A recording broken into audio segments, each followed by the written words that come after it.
Hey YouTube, it's Dimitri, and today it is late at night when we are recording, so I apologize, the lights are a little different, but we are going to be answering a career services guidance professional here at one of the top Quant Masters programs. I'm not going to call them out by name. I don't know if they care or not, but they mentioned if I could do a follow-up video on the last video a few weeks back, talking about how to write resumes for students, and get prepared for the internship and the jobs here. And they're mentioning more or less like, well, companies are already starting first rounds for next summer's internships, full-time entry-level jobs. Interviews are few and far between. Other MFE programs have seen the same trend. I'd be curious if you had any insights or advice here. So where to even start on this? There's so many good points I could rant and rave on, but trying to make this as helpful as possible as well. But understanding what is going on in the market, because there's a big lie going around. And so as many of you are feeling this, the media is out there telling you it's false. And yet we keep sliding under the rug what's really going on here. So this is the Great Recession of 2020 to 2025. We have not hit a good drop in this, and we have essentially tried to prevent it. And this is what happens when politics get involved with economics and finance, which is never a good idea.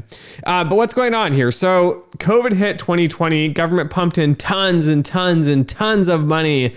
Maybe I'll throw a chart on the screen here so you can get the magnitude of how much money has been thrown in the economy. It has to go somewhere. Interest rates have been held down to near zero, which makes money almost free. So understanding this equation, banks borrow money for nearly free, and they lend it out to consumers for 2 or 3%. Now, you're going to ask, but Dimitri, isn't that really risky? Well, when the government's pumping trillions of dollars in the economy for the average consumer during COVID, guess what? They have money, so they're not going to default on their loans. I attended an extremely interesting conference here this last week, the TransUnion's Financial Services Conference here in Dallas, Texas. One of the great presentations was all about the deferment program for student loans that's ending here. Now, there's a bunch of cool takeaways from this, but you see, if you look at more or less what's called excess capital, excess spending they have at consumers, super prime, the best of the best, have all been making extra payments on the loans. And if you go into the 3 middle tiers, there's 5 tiers, but the super prime is the top. They're the best customers. The 3 middle tiers have 2 humps, one at the end of each more or less amount they're paying. On the far left, they have this hump where, people are missing payments, they're behind, or they're making just the bare minimum. Okay. They're just making the payment. And these people that are not behind or making a bare minimum payment, if they're in deferment, they don't have to make any payment. So there's a chunk of them here in the middle class, and there's a big hump on the far right that are prepaying their loans like mad, trying to get rid of debt. This shows you more or less consumers have the ability to make their own financial decisions. It's not that they're financially strapped. It's you have 2 classes of people in the middle class. You have financially responsible who are paying extra, and you have a lower class, lower financially intelligent class, we'll call them, in the middle class, that are just stupid and not making the payments. Now, again, these are in tier bands and 3s, and it holds for all 3. So even the upper tier, credit tier of the middle class that is almost the super prime, even they who have extra capital are not using it for student loans. They're using it for other things like fun vacations. Why not travel around the world, right? COVID's over in 2021, 22. Let's just spend all of our money. And so that's happening. Now, when you look at subprime, which is the markets I operate in, they have a big hump on the one side of the tail, and then it goes down to nothing. What this means is that people in subprime can't afford to pay their bills regularly. So they aren't able to pay any extra. The whole class of them can't. There's some making little tiny extra payments, which is why it tails off. But the majority of them are just barely scraping by here because they literally don't have the money to make the payment here. That's not like the middle class who has the money, just making stupid financial decisions. But these sorts of things are starting to impact the market here. The money is drying up. So inflation hits. This is economics 101. When you pump full an economy of extra money here, it has to go somewhere, right? Everyone has extra money. So when you go to buy something like a car or a truck or, a vacation, right? Or something cool or fun, a textbook, like, I don't know, I'll put a little marketing jazz in here too. StatsQuest StatsQuest textbook here. No, I just have this book sitting on my desk, but Josh Starmer's awesome from StatQuest. But you go out and you buy all this stuff you don't need. The reality is everyone's starting to bid things up now, right? Like housing prices have been bid up because it's like, well, let's say I had an extra $1,000 a month before COVID, and now they're pumping in all these extra stimulus packages and bills and rebates, and I don't have to pay student loans. I now got an extra $3-4 grand in my pocket per month. What am I going to do with this? I got to spend it somewhere. And so people start bidding up prices of cars and trucks and vacations and homes and everything. That's driving the cost up, right? And this is, again, all these moving parts in an economic system. They have to go somewhere. So what's happening is everyone's bid the price up. Of course, now we're starting to have runaway inflation because the government was stupid. So both parties are at blame for this. There's no political pieces. Both parties are stupid. They agreed to print a bunch of money and put it in the economy. And so now what's happening is once COVID hit, right, we've seen rates have been low far too long. Money got pumped in. There's a little bit of a hiccup and bump here with COVID going down the road. It's a global issue here. And now what's happening is all these horrible responses to COVID, along with the fact that rates have been far too low, that money had to go somewhere. So banks were hiring in the last, 5 years as stock market was all-time high. Things were great. Then COVID hit. They should have let the market crash. They should have let the market crash. But no, we got to spend a bunch of money we don't even have. And so what ended up happening is they spent a bunch of cash. They created this excess spending. Banks have continued, and hedge funds and everything, right? They got all this extra cash sitting on their books now as well. What are you going to do with it? You got to do something with it. To do that, you need to hire a bunch of people to come up with new strategies if you're on the buy side and the investing side. If you're on the sell side, you're a bank. You need to make more loans. You need to convince people to buy more houses, buy more cars. And so as free money is flowing in and you've got all this extra capital, you need people to do that. You got to set up marketing campaigns and convince consumers they need newer cars and nicer cars. And that was a whole debacle in itself because, production's breaking down and, demand was increasing, but the supply stayed low. And so that created some hiccups in the economy as well here. So what is happening and why does this affect your job market? What's happening now is that the Federal Reserve, to combat this, they're raising interest rates. So now money's not free anymore. It can't be free anymore. And so as rates are rising and rising and rising and rising, again, this is competition for things, competition for houses, competition for food.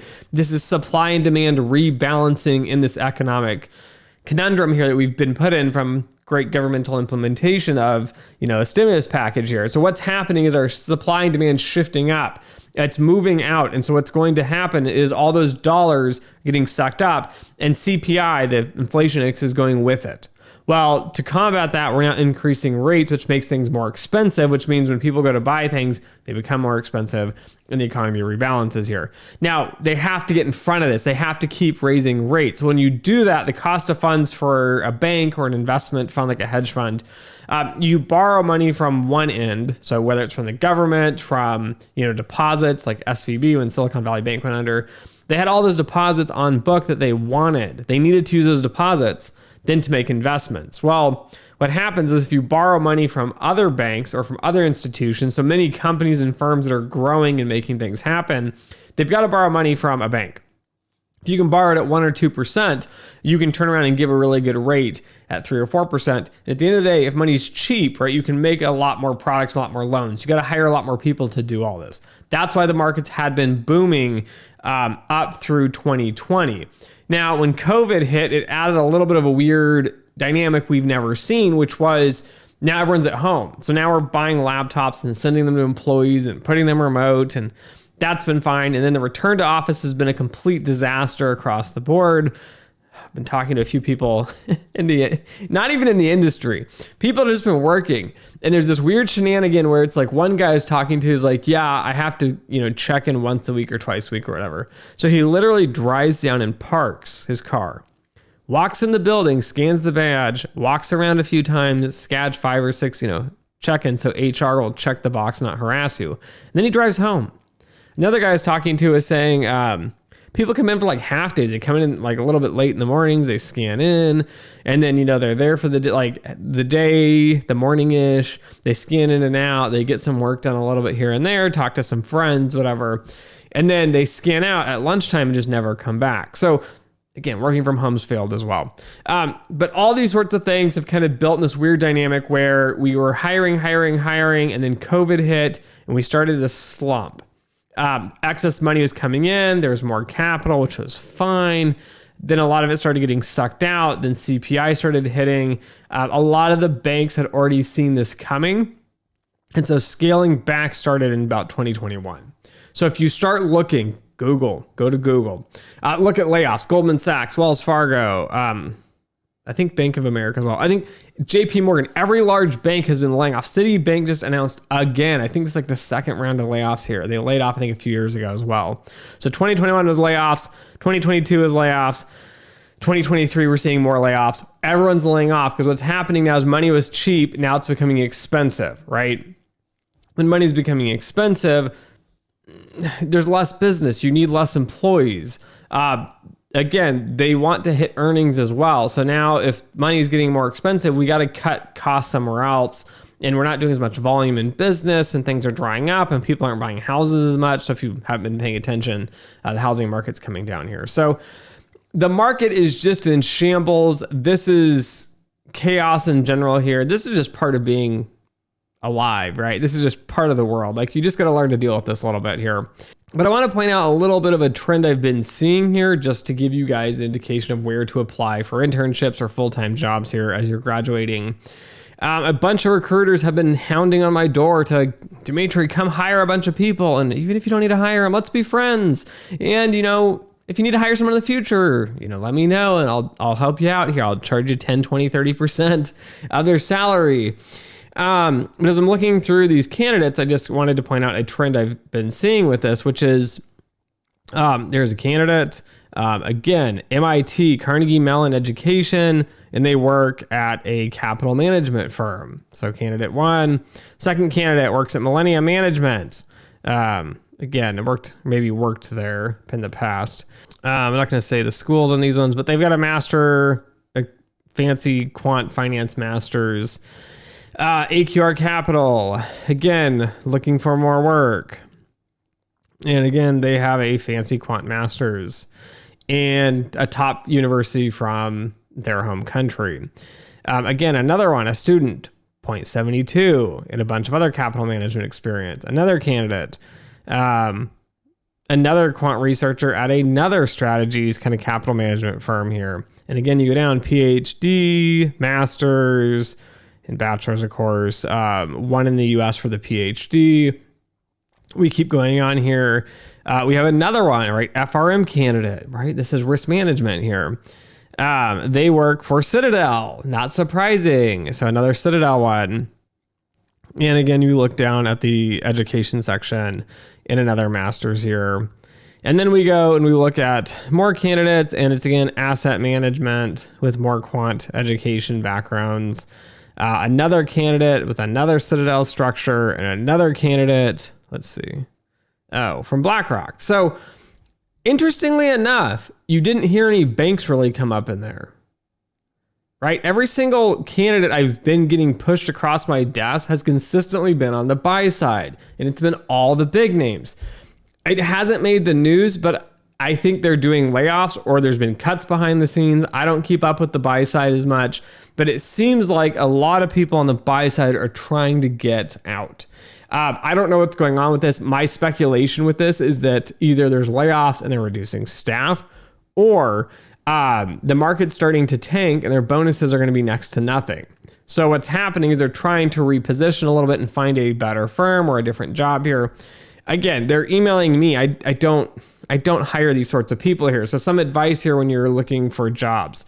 Number one, go to the banks. Go to all the big banks. Why? Because you're even like they're saying, Dimitri, I just said Citadel or Citibank and JP Morgan Chase and Goldman Sachs, and like all the big names have been laying off. That is true. The difference, though, is the number of employees in the quant team. So these are called model development jobs or model validation jobs. That's what you want to look for if you want to do quant work. They are going to be hiring more people overall. So even if they cut half their hiring of new students for the year, like my validation team in the past, we were hiring, I think it's like 4 or 6 candidates. They're still hiring 2 or 3 candidates to come on that are full-time, that you should be there. There's work, there's things to do. These investing firms are a lot smaller. Now I've looked at bigger banks that have a few hundred employees that are quants. So a few hundred employees that are going to be working on these sorts of projects.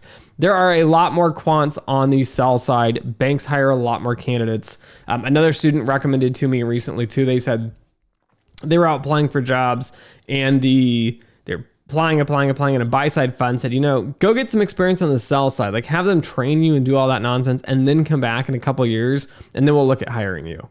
Like the sell side, the banks are what's holding the industry together here. I don't see them going under. I don't see the buy side, like the big firms I mentioned on here, going under. But what I do see that the buy side or the sell side is more stable. I do see that the sell side is going to invest more in you and train you. And I do see more opportunities for you. So apply on this sell side. Still apply to the buy side, look for opportunities, whatnot. But I'm telling you, the sell side is consistently there. It's always there. I've been in the industry. It's low. It's consistent. We try to avoid layoffs. Now, I would comment too with a lot of this, like Citibank doing layoffs in 2023.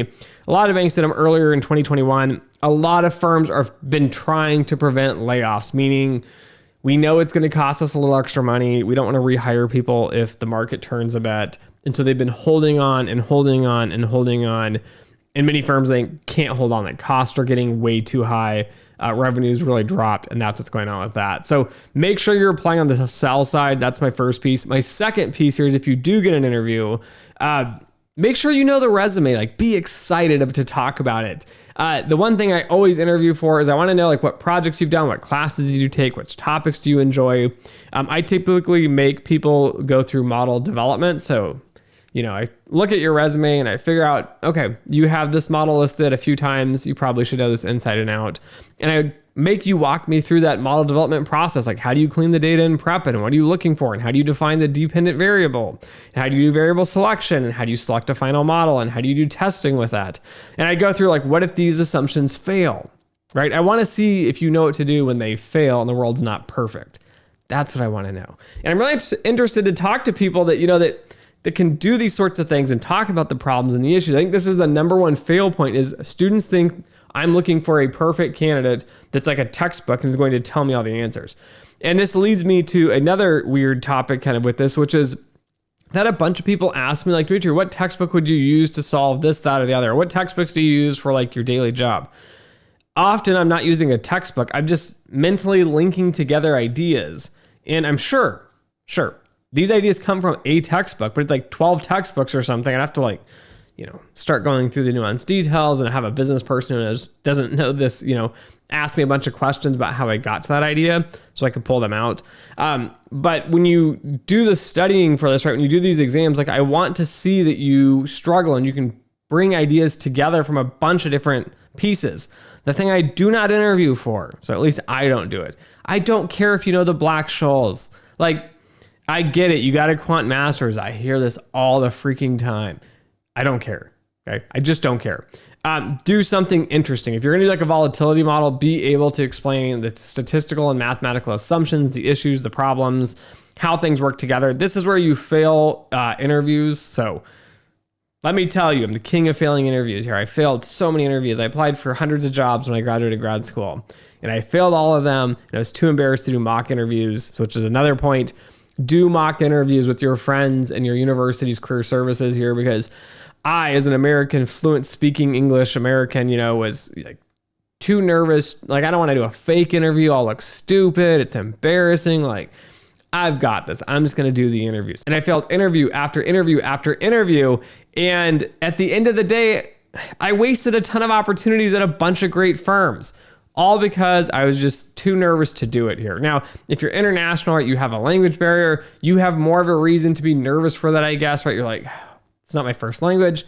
This is even more of a reason to practice, guys. Practice with friends, with the university. Like, just have someone look at your resume and ask questions like, what did you do in this class? Or what was your favorite class? Or I don't know, tell me about your degree. Like, even have your parents do it. Like, your parents have no idea what you probably do. I mean, my parents have no idea. They have this inkling of risk management here, but have them ask questions. This will get you talking about your experiences and your classes and your projects and ideas. And the more you talk about it, the easier it's going to be to talk about interesting points about that project here. So that's critical. Practice, practice, practice here. But back to the interviewing piece here, just be excited, be able to go through your resume, talk about the points on there. If you don't know something, just say like, I don't really know, but I would think it would be this way because of this, this, and this. Often hedging your bet a little bit helps. Again, taking a stab, even if you just take a stab at it, like I'm like, okay, what is, I don't know, what is a great test for causality or something? Can you explain that to me in a time series framework or something? Like, at least you can take a shot, even if it's not the right test, and we can talk about it. I'm not looking for you to get the right answer here. So that's kind of my key points with that. My other advice too is be very selective in what you spend your time applying for, because I often talk to quant candidates in different programs and they go, oh, I want to do quant finance. I'm like, okay. What exactly do you want to do though? And they go, I applied for, a quant researcher job. I applied for a trading job. I applied for, DevOps. I might want to do reporting, but you know what? I'm really good with people. And I think I might do like consulting or like front office, and like they're talking to me. I'm just looking at them like these are not even the same departments. Okay. And unfortunately, many quant masters now have put traditional finance in with like, I was at this conference. Let me tell you a story here real quick, guys. I was at this conference and the student was telling me, I aced the stochastic calculus class. It was just really easy. I understood it inside and out. And this guy's going on about this. I'm like, He's like, but you know what I really want to do? I want to be a portfolio manager. Like, I want to be able to sit back and look at the ideas and manage people, and just really do the business side, really understand the high level theory that's going into this. And, working with people and doing that business piece of it, that really adds a lot of value, like working with clients. I'm looking at this guy like, this picture doesn't add up. So let me explain why this picture doesn't add up. If you are a legitimate quant, like 99% of us are like me, which I'm the weird one on YouTube, but most of us, like, we just don't like to talk to people. Like, I'm not a client person. It destroys my mental brain power. Like, I don't want to deal with people, right? People that like to deal with people do traditional finance, like sales and investment banking. People that want to do math and stats typically don't. And I know people are going to say, that's a stereotype, Dimitri. Yes, but acing stochastic calculus at a business school is like saying I played Major League Baseball because I played baseball once in first grade. Like, they're not in the same league of conceptual soundness here. And I knew too much about the program as well, so I just knew the class was a horrible class. My point being with this is make sure you are focused for that interview. Like, don't be afraid to apply to a few different options or a few different venues, right? As a student, you often don't know what you really want to do or don't want to do. But with that being said, really look and do informational interviews, because you can learn a lot about what someone does as a job and figure out if I want to do it or not. But doing things like working with consultants or doing, managing a bunch of employees and talking to clients, that has nothing to do with quant finance. Okay. Doing modeling is completely different. You're going to sit at a desk and be modeling. Like, I do math. Probably 60% of my time I'm coding. Like 30 to 60% is coding, modeling, writing documentation. When I was an individual contributor, it was maybe 2 hours to 3 hours a week out of a 40 to 50 hour work week that I would meet with other people in meetings. So knowing what you want to do, aligning your skill set on the resumes we talked about, and then in the interview, being able to talk about those skills and your interests around those and the classes you found interesting, that's really going to help you get an interview and land that job here. I wish I could go in and help every individual student with this, but often students are too nervous. And again, doing that practicing piece will really get you more fluent, more willing to talk about the ideas. I often find many students just aren't prepared for the interviews, and also educationally, the programs aren't preparing them well to talk about just quantitative topics, like talk about failed assumptions and modeling and residual analysis and decision trees and machine learning methods and gradient boosting. Like, be able to talk about something fun and exciting in great depth here. That will help you actually land those sorts of interviews. So anyways, quick overview on this. Apply to the sell side. That is where there are more jobs. Again, don't be afraid to apply to the buy side, but I'm going to tell you here, people that apply to the buy side are typically not the same type of people as that apply to the sell side. There are more jobs on the sell side though. Buy side seems to kind of be imploding, I think, as dollars are drying up, banks are drying up. There's not a lot of action for them. Interview, practice. That will really help you. And then also really go through your resume, because learning what is on the resume and being able to talk about it in great depth is a key critical piece here. And two last pieces: when you interview with HR, give them quick, short answers so they can quickly see that, they understand that you are qualified. And then when you get to the actual hiring managers, so teams and people that are actually doing the job, then you can go into more depth and kind of explain things, because they're going to be interested in that. So anyways, those are my tips and tricks. Thanks for listening. Thanks for watching. And as always, until next time.